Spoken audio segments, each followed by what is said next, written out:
एक लड़का जो अपने बुजुर्गों की बातों को अनसुना कर देता और वह उनके मना करने के बाद उस हवेली में चला जाता है जहाँ किसी की जाने की हिम्मत नहीं। और उसके बाद उसका वो अंजाम होता है जो आपकी सोच से परे है, आप कल्पना नहीं कर सकते। उत्तर प्रदेश के एक छोटे से कस्बे से थोड़ा बाहर खेतों के बीच खड़ा था एक पुराना टूटा सा बंगला। लोग उसे शर्मा हवेली कहते थे। कभी यह घर भी हंसी से भरा रहता था, लेकिन पिछले 18 सालों से वहाँ कोई नहीं रुका था। कहते थे कि जो एक रात यहाँ बिताता है अगली सुबह या तो वह पागल हो जाता है या फिर घर के बाहर खड़ा नहीं, लेकिन मुर्दा। राहुल एक जल्दी किस्म का लड़का था जिसकी उम्र थी 27 साल। दिल्ली में काम करता था, लेकिन हाल ही में उसकी नौकरी चली गई। पैसे की हालत खराब हो गई। उसी दौरान उसे पता चला कि शर्मा जी की हवेली बहुत सस्ते किराए में मिली। राहुल को डर वर से कोई खास मतलब नहीं। उसे लगता है अंधविश्वास है ये। उसके साथ रहने आया उसका एक दोस्त अमन, जो थोड़ा डरपोक।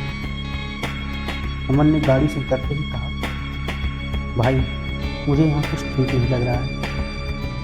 राहुल हंस पड़ा, डर लग रहा है तो दिल्ली वापस चला जा। पहली रात हवेली के अंदर हवा नहीं चल रही, फिर भी पर्दे अपने आप खुल रहे। घड़ी की टिक टिक बहुत जोर से लग रही थी।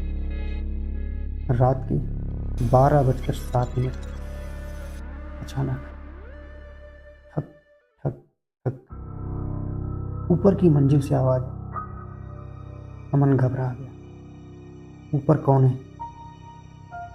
राहुल बोला, चूहे होंगे। लेकिन आवाज पैरों की, धीमी, घसीटती हुई। अगले दिन साफ सफाई करते वक्त राहुल को एक पुरानी फोटो में, एक परिवार की फोटो, पति, पत्नी और एक छोटी सी बच्ची। पीछे तारीख लिखी, 12 अक्टूबर 2008।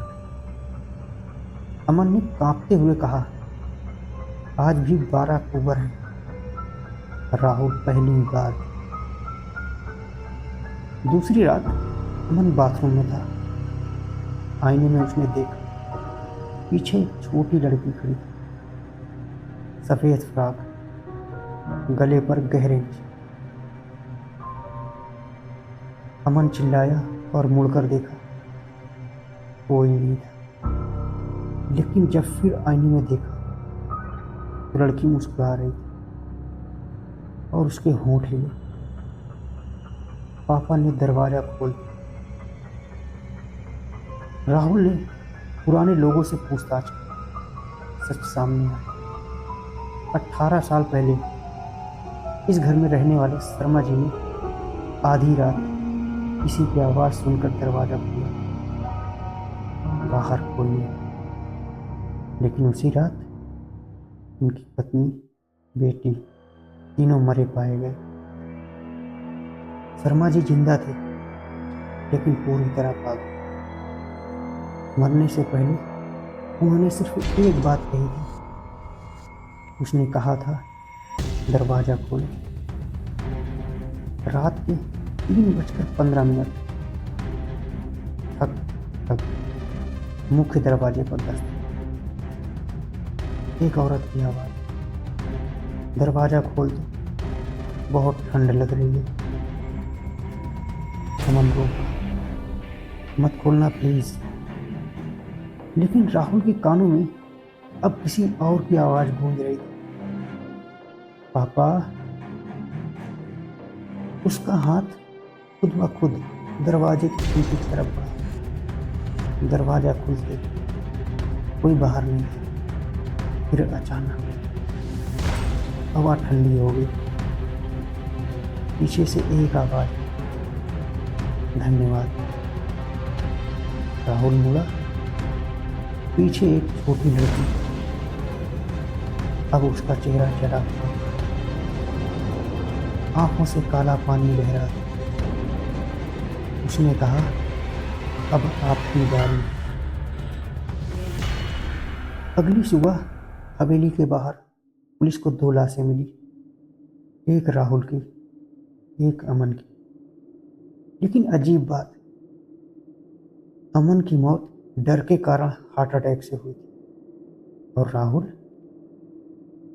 उसके चेहरे पर एक अजीब सी मुस्कान थी।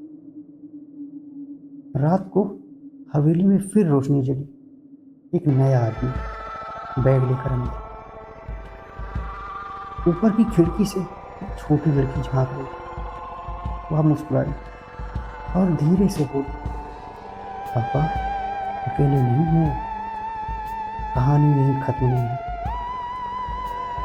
क्योंकि अगर कभी रात में कोई अनजान आवाज़ दरवाज़ा खटखटाए तो याद रखना, दरवाज़ा खोलने वाला कभी वापस नहीं आता। क्या आप लोग भी कोई ऐसी जगह जानते हैं जहाँ जाने से लोग, जहाँ रात में कुछ ऐसा अजीब होता हो, जहाँ पर लाइटें अपने आप जलती हैं, अपने आप बंद हो जाती हैं? अगर ऐसी कोई अजीब कहानी आपके पास है या आपके साथ कोई ऐसी घटना घटी है, आप हमारे साथ शेयर कीजिए।